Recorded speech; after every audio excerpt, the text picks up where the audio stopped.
Hello, everyone, and welcome back to Speak Your Flow. I'm Michael, and today we're tackling something that holds so many learners back, the fear of making grammar mistakes when speaking English. And to help us explore this topic, I've invited someone whose approach to language teaching has genuinely changed how I think about fluency. Welcome, Olivia. Thanks, Michael. I'm excited to be here. This topic is really close to my heart because I see this fear every single day in my classroom. Talented, intelligent people who freeze up the moment they try to speak. Exactly.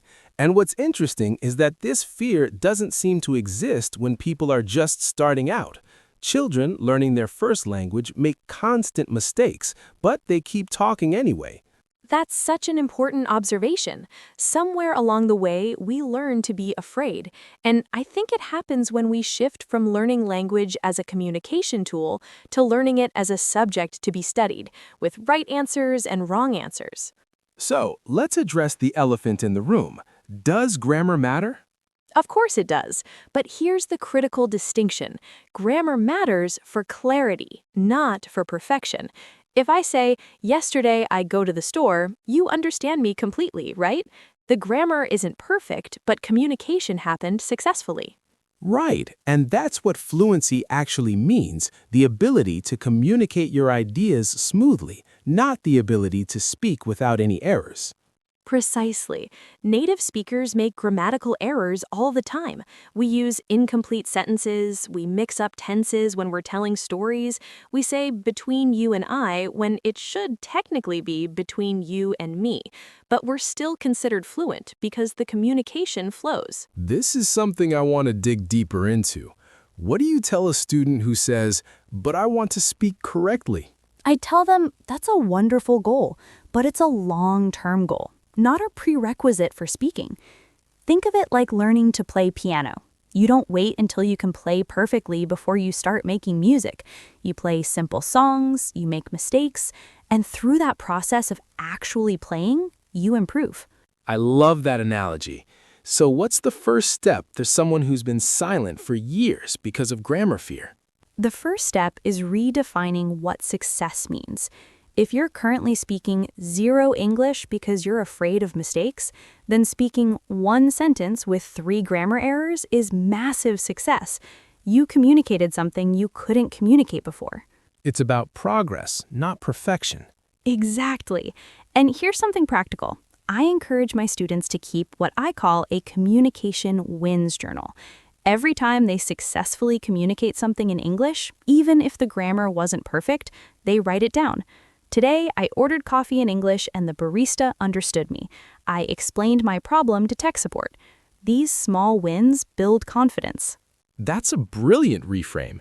Instead of focusing on what went wrong, you're celebrating what went right.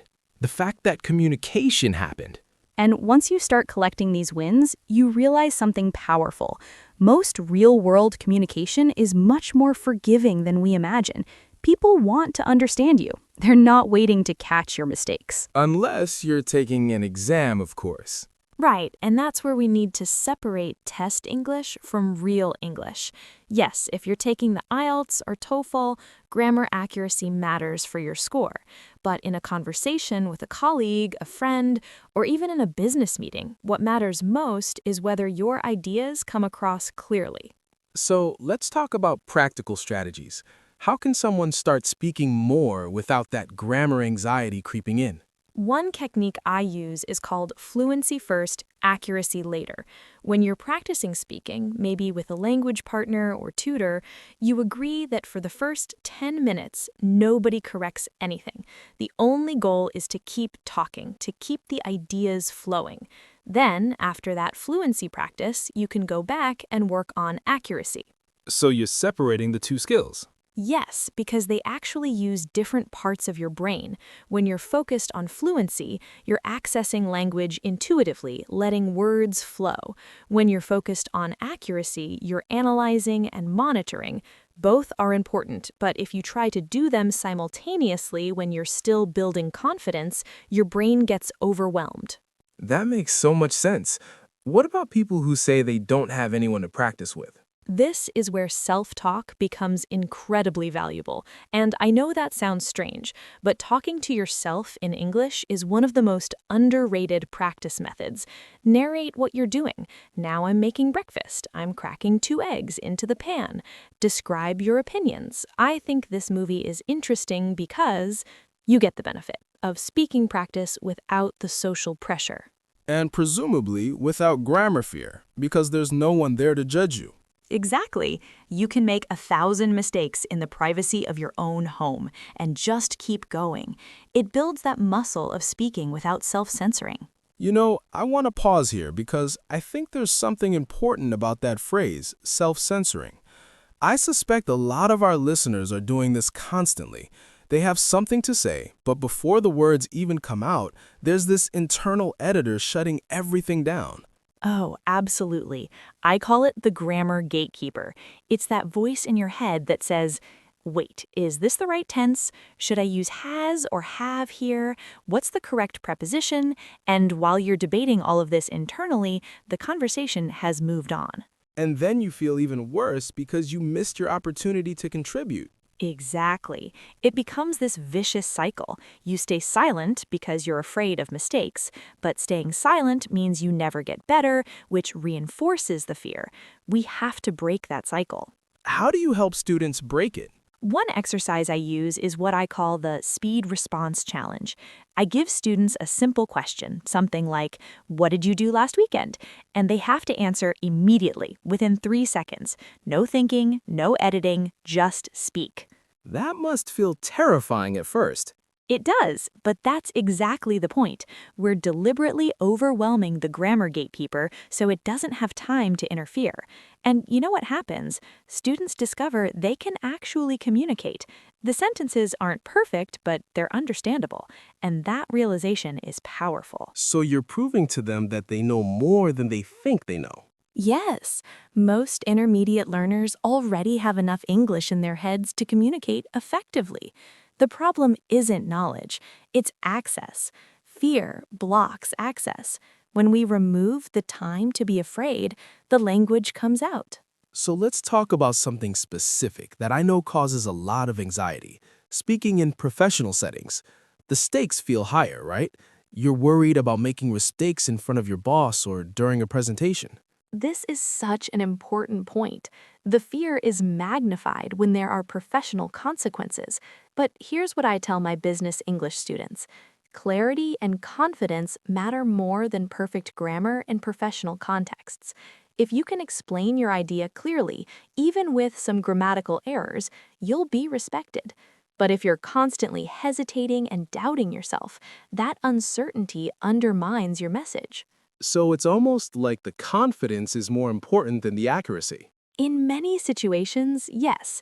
Obviously, if you're writing an important report or proposal, you want to polish your grammar. But in meetings, presentations, or phone calls, fluency wins. I've seen non-native speakers become incredibly successful in international business because they focus on communicating their expertise clearly, rather than worrying about whether they used the past perfect correctly. Can you give us an example of that? Sure. I worked with an engineer from Brazil who was terrified of speaking in meetings. His grammar wasn't perfect, he'd mix up prepositions, occasionally drop articles, but his technical knowledge was exceptional. We worked on helping him lead with his ideas rather than apologizing for his English. Within 6 months, he was leading project meetings confidently. His grammar improved naturally through practice, but the breakthrough was psychological. He stopped letting grammar fear silence his expertise. Exactly. And this is crucial for our listeners to understand. Your ideas, your knowledge, your perspective, these have value regardless of whether your grammar is perfect. Don't let imperfect English keep valuable thoughts trapped in your head. Let's address something practical. What about people who've been corrected harshly in the past? Maybe they had a teacher who emphasized mistakes, or they were embarrassed when speaking. How do they rebuild confidence? This is unfortunately very common, and it can create deep-seated anxiety. The first step is recognizing that one negative experience doesn't define your ability. But I understand that intellectually knowing this and emotionally believing it are two different things. So how do you bridge that gap? Through repeated positive experiences, you need to intentionally create situations where speaking English feels safe and even enjoyable. This might mean finding a conversation partner who's explicitly supportive, joining a language exchange group where everyone is learning, or working with a tutor who understands your history. Essentially, rebuilding trust with the process of speaking. Yes, and it's important to set boundaries. If you're practicing with someone and they're correcting you constantly, it's okay to say, "Can we focus on fluency today? I'd like you to only correct major errors that block understanding." You're in control of your learning environment. That's empowering advice. Now, I want to talk about something that might be controversial. There's this idea floating around that you should think in English to become fluent. What's your take on that? I think it's often misunderstood. People hear "think in English" and believe they need to force themselves to have every internal thought in English, which is exhausting and often counterproductive. What we actually mean is developing the ability to formulate ideas directly in English without translating from your native language. So it's not about abandoning your native language entirely. Not at all. Your native language is part of who you are. But when you're speaking English, if you're constantly translating, thinking in your language, then converting to English, there's a delay. And often the translation doesn't quite work because languages structure ideas differently. How do people develop this skill? It happens naturally through exposure and practice. The more time you spend with English, listening, reading, speaking, the more your brain starts creating direct pathways. You begin to know that something feels right in English without needing to translate and verify it against your native language. So it's not something you can force, it's something that emerges from consistent practice. Exactly. And here's the good news. You don't need to think in English perfectly to be fluent. Even advanced speakers sometimes translate, especially for complex or emotional topics. That's completely normal. Let's talk about accents for a moment, because I think this ties into grammar fear. People worry not just about making grammatical mistakes, but about sounding wrong. This is another area where learners put unnecessary pressure on themselves. Your accent is part of your identity. As long as you're pronouncing words clearly enough to be understood, your accent isn't a problem. It's actually interesting. It tells a story about where you're from. But there's a difference between an accent and pronunciation errors that genuinely block understanding. Absolutely. If you're saying sheet when you mean sit or beach when you mean something else, those pronunciation issues should be addressed because they cause confusion. But the melody of your native language coming through when you speak English, that's not something to fix. So focus on clarity, not on sounding like a native speaker. Yes, and frankly, with English being a global language, there's no single correct accent anymore. British English, American English, Indian English, Nigerian English, they're all valid. The goal is international intelligibility, not imitating one specific accent. That's really liberating for learners to hear.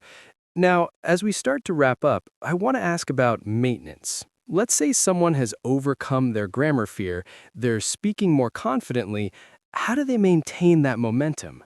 Great question. Confidence is something you maintain through regular practice. It's easy to slip back into fear if you go months without speaking English. So you need to build English into your routine. This doesn't mean hours of study every day. It could be 15 minutes of listening to a podcast, joining a weekly conversation group, or sending voice messages to a language partner. Consistency over intensity. Exactly. 5 days a week of 15-minute speaking practice will build more fluency and confidence than one 3-hour marathon. Your brain needs regular exposure to maintain those neural pathways and keep the fear response low. What about when people hit plateaus? They're speaking regularly, but they feel like they're not improving anymore. Plateaus are natural and actually a sign of progress. They usually mean you've automated certain skills, and now you're ready for the next level of challenge. My advice is to intentionally increase the difficulty. Have conversations about more complex topics, watch content that's slightly above your level, or focus on expressing more nuanced ideas. So you're constantly expanding your comfort zone. Yes, but gradually. You don't want to jump from comfortable conversations about daily life straight into debating philosophy.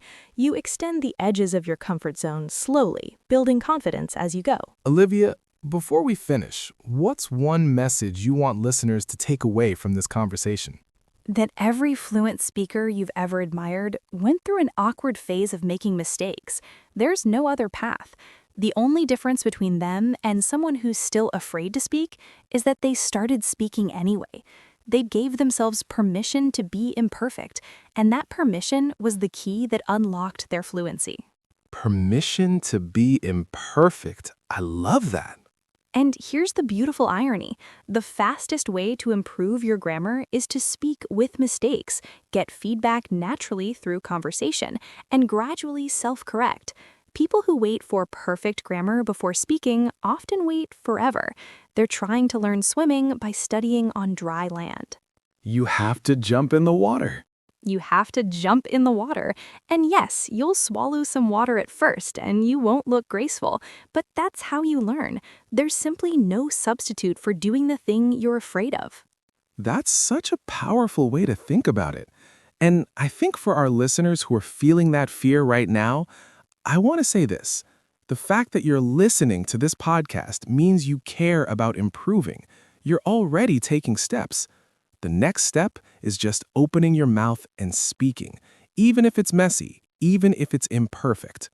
And remember, every conversation is practice. Every mistake is data that helps you improve. There are no failures in language learning, only feedback. Beautifully said. Olivia, this has been such a valuable conversation. Thank you so much for sharing your insights and experience with us today. Thank you, Michael. It's been a pleasure. And to everyone listening, I hope you'll go speak some imperfect English today. Make those mistakes proudly. Brilliant advice to end on.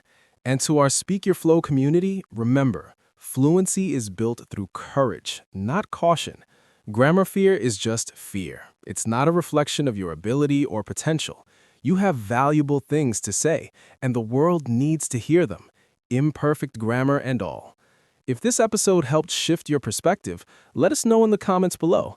Tell us about your grammar fears, your speaking victories, or what you're going to do differently after hearing this conversation. Your stories inspire other learners. And if you found this helpful, make sure you're subscribed so you don't miss our next episode. We'll be diving into another topic that holds learners back and finding practical ways to move forward. Until next time, keep speaking, keep flowing, and don't let grammar fear hold you back. Remember, every fluent speaker was once where you are now. The difference is they kept going. See you in the next episode.